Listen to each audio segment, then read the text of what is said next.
Here's how to manually link an exchange with your Volven account. In your onboarding dialog, click the exchange you want to connect. We will start with linking up an Binance account. First, enter a name for this link. This can be anything, but we recommend to name it according to where you are trading for ease of mind. Then you need to provide the API key you have on your exchange. Go to your Binance account and select API Management under your account settings.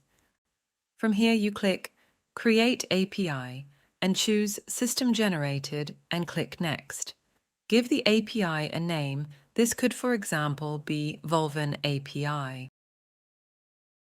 After the security verification, click the Edit Restrictions button. Then you need to select the Restrict Access to Trusted IPs Only and copy the IPs we have provided. Simply click the Copy to Clipboard link and paste the IPs into the box in the Binance settings.